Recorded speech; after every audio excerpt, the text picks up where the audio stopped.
जय श्री राम। श्री रामायण बालकांड। गुरुपद रज मृदु मंजुल अंजन, नयन अमी दृग दोष विभंजन। तेहि कर विमल विवेक विलोचन, वर्णो रामचरित भवमोचन। गुरु के चरण कमल की रज सुंदर कोमल अंजन है, नैनामृत उसका नाम है, नेत्रों को अमृत रूप है। और उसका गुण यह है कि नेत्रों के रोगों को नाश करता है। उस अंजन को लगा अपने नेत्रों को उज्ज्वल अर्थात अच्छी परख वाले कर रामचरित्र को वर्णन करता हूँ, जो संसार का जन्म मरण दूर करता है। बंदो प्रथम महीसुर चरणा, मोह जनित संशय सब हरणा। सुजन समाज सकल गुण खानी, करो प्रणाम सप्रेम शुभानी। अब स्वर्गवासियों की वंदना के अनंतर भूलोकवासियों की वंदना में प्रथम ब्राह्मणों के चरण कमल की वंदना करते हैं। गुरु को देव स्वरूप से देवताओं में प्रणाम किया है। ब्राह्मण पृथ्वी के देवता हैं, इसी कारण प्रथम शब्द का प्रयोग किया है कि पहले ब्राह्मणों के चरण कमलों को नमस्कार करता हूँ। कैसे वे चरण कमल हैं कि अज्ञान से उत्पन्न हुए संशयों को हर लेते हैं। सत्पुरुषों का समाज संपूर्ण गुणों की खानी है। जो इसमें जाकर बैठता है उसके पास सद्गुण आ जाते हैं। उन महात्माओं की समाज को प्रीतिपूर्वक अच्छी वाणी से प्रणाम करता है।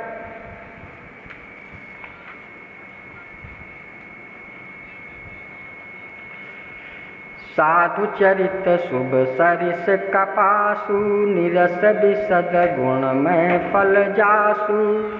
जो सही दुख पर छिद्र दुरावा, वंदनीय जय जग यश पावा। साधु पुरुषों का चरित्र श्रेष्ठ कपास की नाई है।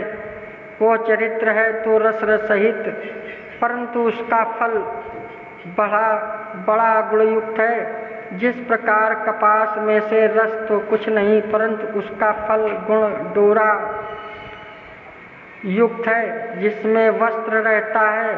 इसी प्रकार साधु समाज में वैराग्य पदार्थ निरस है, जिसमें संसार का रस नहीं है, परंतु विज्ञान से निर्मल और ज्ञान वैराग्य नियम युक्त है।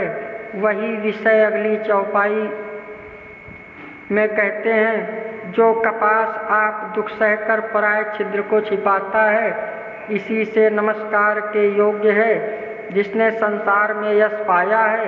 इसी प्रकार महात्मा होते हैं जो आप दुख उठाकर पराया भला करते हैं। कपास के दुख ये हैं, गर्मी शीत वर्षा सहकर वन में उत्पन्न होती है। सूख कर शरीर चरखी में उठा जाता है, धुना धुनता है।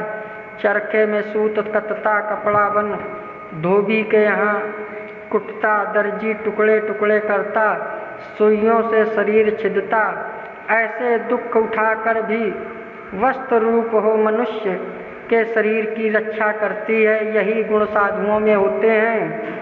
मुद मंगल में संत समाजू, जो जग जंगम तीरथ राजू।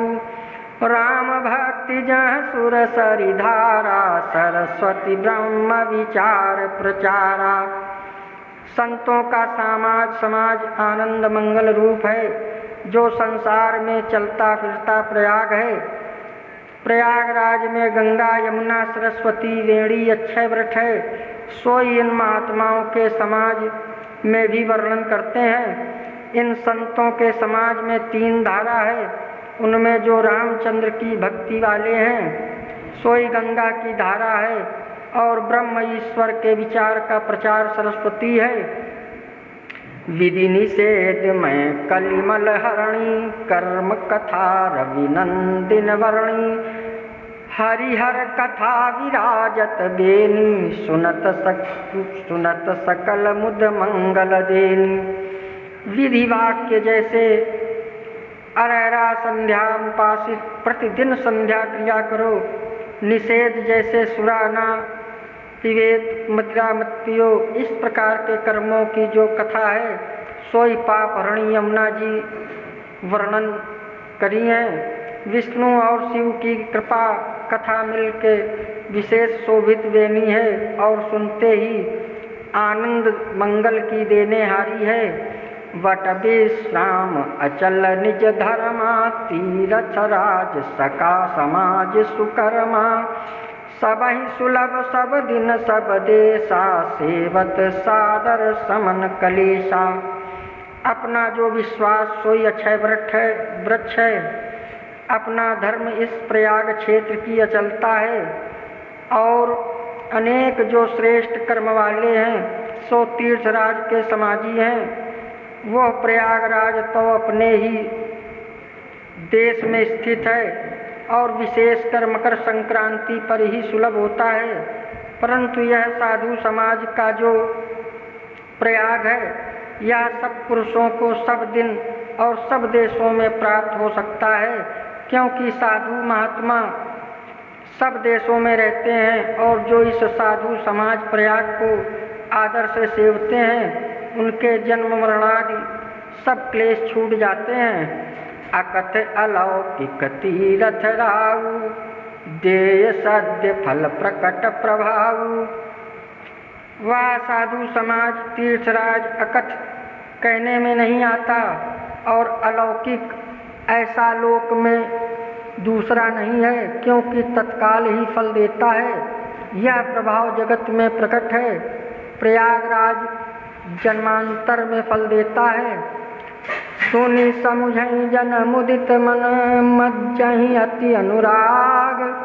लहै चारि फल अछत तनु, साधु समाज प्रयाग। इस साधु समाज प्रयाग में स्नान की 3 सीढ़ी लिखते हैं। सुनना सोई तट पर पहुँचना है, समझना धारा में प्राप्त होना है और जो अनुराग है सोई स्नान करना है।